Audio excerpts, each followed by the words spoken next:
News of the day. So while we have Telus here installing a bunch of stuff, got their security package, so we'll see how that goes. I do worry about false positives, but I guess that's better than not having a security system installed.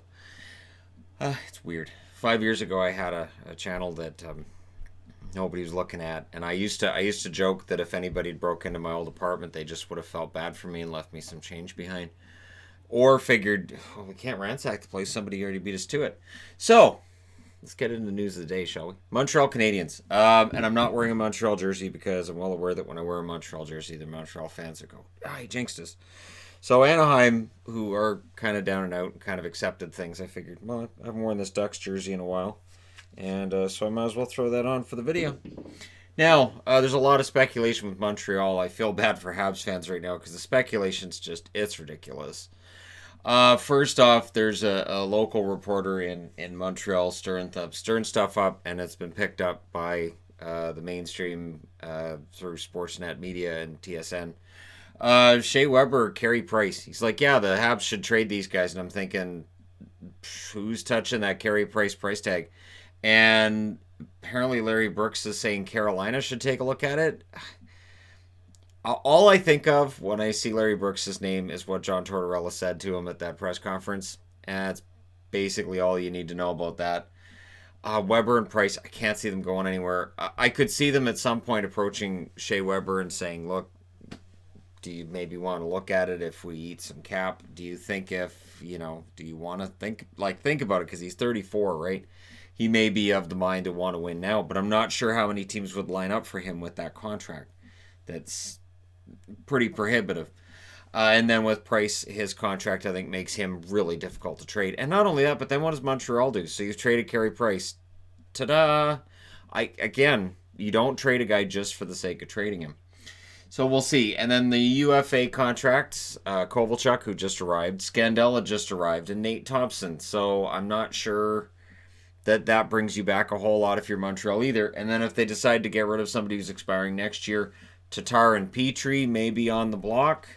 I can't see Petrie going anywhere. And Tatar, he's kind of their leading scorer, so you'd kind of have to give up a lot. Now, the good news for Montreal would be that if they can trade Tatar and get back like a first-round pick or prospect and a player, they absolutely win the Pacioretty trade. But I think they've won it already anyways, because Nick Suzuki looks like a keeper. He looks like a very good player.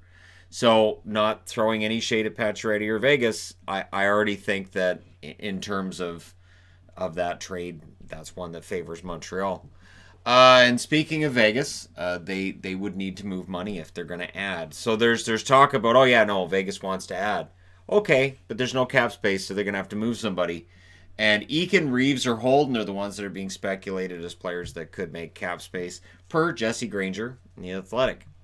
So, when I see this, I think to myself, no. And Eakin's one that I've thought that Vegas might move into last summer. Holden, yeah, they could move Nick Holden, probably. Reeves, I don't see him going anywhere. Reeves, yeah, his cap hit might be a little bit high considering what he provides, but Reeves is also like such a major part of that team's identity. I can't see Vegas moving him. That would be a PR nightmare. Bringing a defenseman in and going, hey, all we had to do is give up Ryan Reeves to get that. And I think that would be a PR nightmare, so I don't see it happening. And yeah, the cap definitely is going to hold them up from being able to add a defenseman, but they need a defenseman.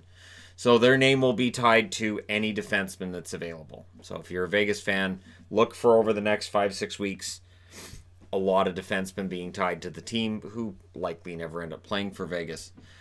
Toronto's called up Rasmus Sandin. If you want to look at Toronto's situation and say, well, if Sandin plays too many games, they have to expose somebody else in the expansion.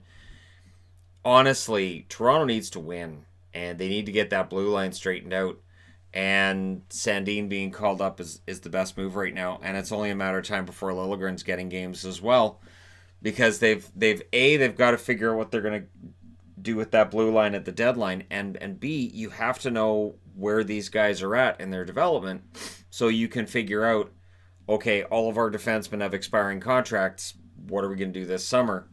If Sandin and Liljegren are both ready to play a regular role with the franchise, that definitely lessens the urgency for a blue liner to re-sign. But it does not lessen the urgency to win this year. Toronto really desperately needs to win this year. And what we saw last night in Florida is a team that just, that defense, it's holding them back. And so Sandin being called up makes total sense. Now, All-Star Weekend, there will be a 3-on-3 game between USA and Canada. That's a women's game. And, of course, people are going to talk about this and why don't we have the men do that? Now, I know how this would probably be frowned upon, but you could do a 3-on-3 tournament and you could have it sort of like a World Cup kind of thing without it being the actual World Cup. And you could have Canada, US, Russia, Finland, Sweden, and you could have like a round robin and then the top two play each other kind of thing. Maybe that would generate more interest. I don't know. But the women's game, anytime USA and Canada play against each other, it's entertaining. 3-on-3 is good.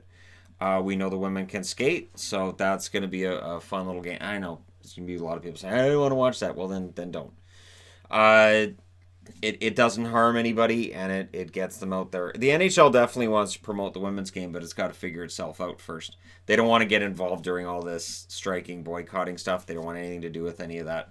Your 3 stars of the week this week: Andrei Vasilevsky of the Tampa Bay Lightning, Tony DeAngelo of the New York Rangers, and Cam Talbot of the Calgary Flames. Talbot had a great week. I'm glad he was recognized for it. DeAngelo, fantastic, 5 points in one game for the Rangers.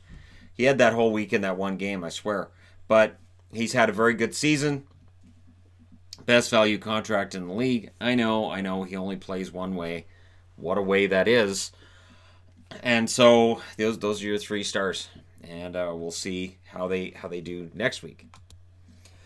Okay, moving along to the New Jersey Devils. Tom Fitzgerald, and people know this by now, has been named interim general manager. Brodeur serving as an advisor. There's some belief that Marty Brodeur is being groomed to be the next general manager of the New Jersey Devils. But if Fitzgerald does a good job, they say they're open to keeping him as general manager full time. So New Jersey, this is kind of a fluid thing. They are going to do a search. I don't think the search is going to go very far because I really think they would prefer to have Marty Brodeur as the guy who's in charge. He's learned a lot in St. Louis, so we'll see whether or not Marty Brodeur ends up being general manager of New Jersey. It makes a lot of sense if he does. And what they're saying is we weren't winning enough. So even though it's like, yeah, we're parting ways, yeah, it sounds like Shiro was fired for not having the same vision, and they want to win now. And back-to-back victories over the last couple of games tell you they may have a point on some level, although the pressure isn't really on New Jersey to win right now. And playing spoiler, I think there's a lot less pressure, so we'll see whether or not New Jersey, if they start winning on a regular basis, like I'm thinking if they win 7 or 8 in a row, whether or not they're able to sustain that, and if the pressure starts to increase, if they're able to play well through that as well. And of course, the debate about whether or not Ray Shero did a good job and whether or not he stocked enough prospects, that's a conversation that will continue for years. The job a general manager is done. Normally, you can't really grade it until they've been fired or left the organization for, I would say, 2 years. 2 years out, you can look at that roster and go, you know what, this roster was built by this guy. Sort of like Ron Francis with Carolina, where you can look at Carolina's franchise right now. You can say Don Waddell added some good players, but you can also look at a lot of that nucleus, a lot of that talent, and say, Francis was on the right track, and then he was out of there. So we weren't winning enough, to me, says we want to win now. And it's something that the Vancouver ownership's been criticized for, getting involved and going, hey, we're not winning enough, we got to fix this. And we can have that debate. But when you see some of these teams that turn it around and get into a playoff spot, ownership is just going to look at what they're spending, and they're going to look at the standings, and they're going to say, we are not getting back a good return on our investment. The general manager is not doing a good job, and that's where that's at. I still think the PK Subban deal was really the one that does it, because that's a $9 million cap hit, and Subban has not performed very well. So we'll see if they are able to make hay and get back into the race in the East. I can't see how they do. They're 12 points out or whatever it is, but it's 12, isn't it? Yeah, it's 12. Pretty sure I don't really need to look at it. It's 12 or 13. For people wondering about prospects, and I get questions about prospects. The mid-season draft prospects for this year's draft on NHL.com. The mid-season rankings are out. Your North American skater, Alexis Lafreniere. Anybody surprised? No. Euro skater is Tim Stutzel. North American goalie Nicholas Dawes. I almost said Nigel Dawes. Was that close? Nicholas Dawes. Can't wait until he's in the NHL, and I call him Nigel a lot. European goaltender's the one I did the video on the other day, which is Yaroslav Askarov. And so those are the top guys. I'm not putting all of them on the board and getting into that, but we will get into more about prospects. Probably have time to do one of those videos this week, I would think. But yeah, so you guys are all caught up on the news of the day thus far. It's still relatively early. We'll see if there's more to report on as the day goes along. Maybe something Ducks related, because they're not even in the video and I'm wearing their jersey. So now they'll do something because, of course, why not? Let me know your thoughts in the comment section below as always. Don't forget to hit like and subscribe if you're browsing your way through. You just happened upon this video. Thank you guys so much for all your support. Very, very close to 131,000 subscribers. And even to those who don't understand how the power rankings are done, and there are those, thank you for watching as well. I will talk to you again soon.